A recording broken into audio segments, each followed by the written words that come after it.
من خروج لوين عادت تثنية يشوع قدراس صموئيل أول صموئيل تاني ملوك أول وملوك تاني أخبار أول وأخبار تاني عذرا نحمية أستير أيوب مزامير أمثال جمعان.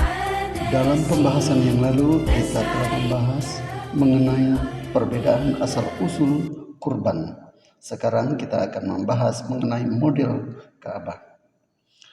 Menurut Al-Quran dalam surah 29, yaitu surah Al-Ankabut ayat 46, yang bunyinya demikian.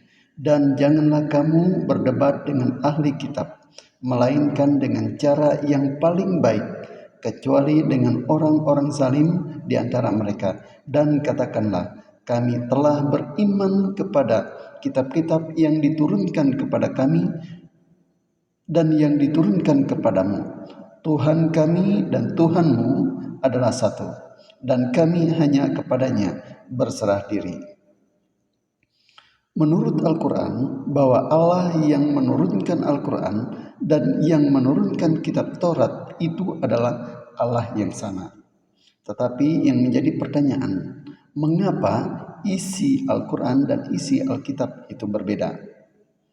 Contohnya, mengenai asal-usul kurban dan hari raya, kemudian mengenai model Ka'bah yang akan kita bahas berikut ini. Selain jenis ritual kurban dan hari raya, Allah juga memerintahkan kepada Musa untuk mendirikan Ka'bah Allah bagi bangsa Israel, seperti yang tertulis di dalam Keluaran 25 ayat 8 dan ayat 9.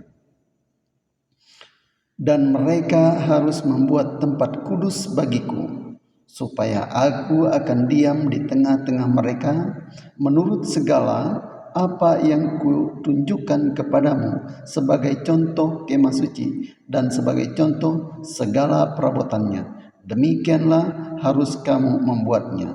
Keluaran 25 ayat 8 dan 9. Kurang lebih seperti inilah Ka'bah Allah yang diperintahkan Allah kepada Musa untuk didirikan bagi bangsa Israel, dilihat dari jarak jauh. Ka'bah yang terbuat dari tenda dikelilingi oleh pagar yang juga terbuat dari tenda. Pintu Ka'bahnya menghadap ke sebelah timur.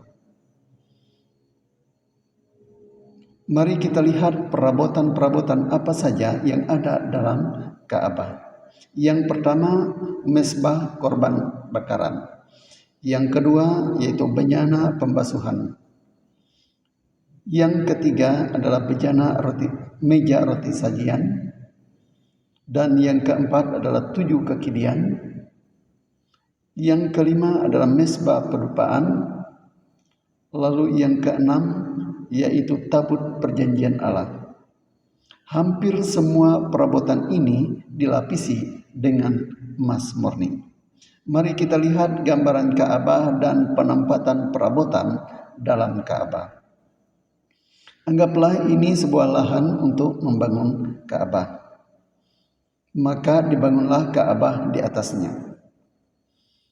Ka'bah ini dibagi dua. Tirai pertama adalah pintu masuk. Kemudian tirai kedua sebagai pembatas ruang depan dan ruang belakang. Kemudian dikelilingi dengan pagar dari tenda dan pintu masuk ada di sebelah timur. Ruang belakang disebut bilik Maha Suci. Ruang depan disebut bilik Maha Suci. Dan halamannya disebut pelataran Ka'bah. Di dalam bilik Maha Suci terdapat tabut perjanjian Allah. Kemudian di dalam ruang depan bilik suci terdapat mesbah pedupaan. Kemudian ada 7 kekidian dan meja roti sajian. Kemudian di depan di pelataran ada bejana pembasuhan kaki dan mesbah korban bakaran. Kemudian di sebelah kanan masuk dalam pelataran adalah tempat penyembelihan kurban. Mari kita lihat Ka'bah dari dekat, bagian pelataran atau halaman Ka'bah. Pintu masuk ke pelataran Ka'bah. Kemudian di sebelah kanan pelataran adalah altar untuk menyembelih hewan kurban. Kemudian hewan kurban dibakar di atas mesbah kurban bakaran dan darahnya disiram di bagian bawah mesbah kurban bakaran itu. Kemudian imam membasuh kaki dan tangannya sebelum masuk ke dalam Ka'bah sambil membawa darah kurban. Lalu melintasi tirai pertama untuk melaksanakan tugas dalam Ka'bah. Dalam Ka'bah ada bilik suci dan bilik maha suci. Tirai pertama adalah pintu masuk Ka'bah. Dalam ruang depan Ka'bah atau bilik suci, di sebelah kanan ada meja roti sajian. Adalah meja untuk menyajikan roti baru setiap pagi. Roti yang disusun 2 tumpukan yang terdiri dari 6 roti setiap tumpukan. Kemudian di sebelah kiri ada 7 kaki dian, adalah lampu untuk menerangi dalam Ka'bah. Kemudian di depan tirai kedua terdapat mesbah pedupaan, tempat para imam membakar dupa atau ukupan. Kemudian ada tirai kedua sebagai pembatas ruang bilik suci dan bilik maha suci. Kemudian di dalam ruang belakang yaitu bilik maha suci terdapat tabut perjanjian Allah, yaitu peti tempat 2 loh atau 10 hukum Allah. Gambar lain dalam Ka'bah. Dalam bilik suci ada 7 kaki dian, meja roti sajian dan mesbah pedupaan. Lalu dibatasi dengan tirai kedua.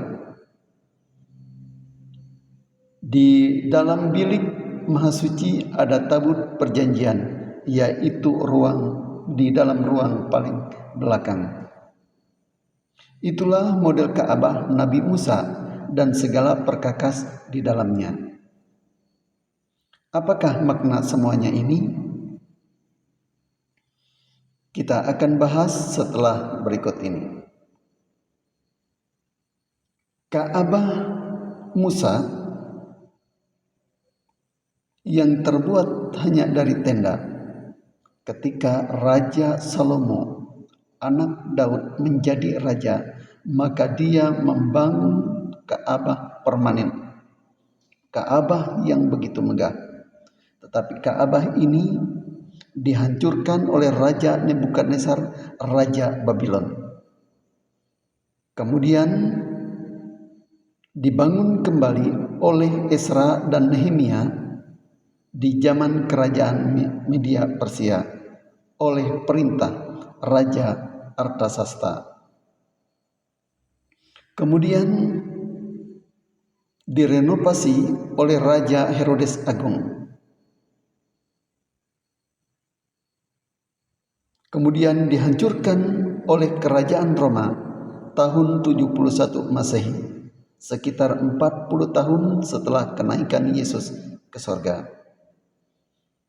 Kehancuran bait suci ini atau kehancuran Ka'bah Yerusalem ini telah dinubuatkan oleh Yesus di dalam Matius 24 ayat 1 dan 2. Sesudah itu Yesus keluar dari bait Allah lalu pergi, maka datanglah murid-muridnya dan menunjuk kepada bangunan-bangunan bait Allah. Ia berkata kepada mereka, "Kamu melihat semuanya itu? Aku berkata kepadamu, sesungguhnya tidak satu batu pun di sini akan dibiarkan terletak di atas batu yang lain. Semuanya akan diruntuhkan." Abad ke-7, daerah ini dikuasai oleh tentara Islam. Kemudian dibangunlah Masjid Al-Aqsa. Tahun 1917, kekuasaan Islam ditaklukkan oleh tentara Inggris. Kemudian orang Yahudi dikembalikan. Tahun 1948, Israel merdeka. Ketika Israel merdeka, maka mereka berusaha membangun kembali Ka'bah, tetapi Ka'bah Yerusalem di sana sudah ada Masjid Al-Aqsa, sehingga orang Israel mendirikan tembok yang namanya tembok ratapan. Orang Yahudi membangun tembok ini sebagai tempat mereka berdoa karena ini adalah bekas Ka'bah Yerusalem. Keyakinan umat Islam, Ka'bah Mekah dibangun oleh Nabi Ibrahim dan Nabi Ismail. Bentuknya segi empat. Salah satu tiang ada sebuah batu Hajar Aswad. Hajar Aswad adalah batu yang dibawa oleh Nabi Adam turun dari surga. Batu itu tadinya warnanya putih, tetapi karena dosa-dosa anak-anak dan keturunan Nabi Adam, maka batu itu menjadi hitam. Inilah gambar dari Ka'bah yang ada di Mekah. Dan batu Hajar Aswad itu berada di pojok sebelah kanan masuk ke dalam Ka'bah. Berada di sebelah kanan. Ya, inilah gambar batu Hajar Aswad itu dilihat lebih dekat. Jadi sangat berbeda dengan Ka'bah yang ada di Yerusalem. Menurut Al-Quran, bahwa ini semua berasal dari Allah yang sama. Namun, menjadi pertanyaan, mengapa ada perbedaannya?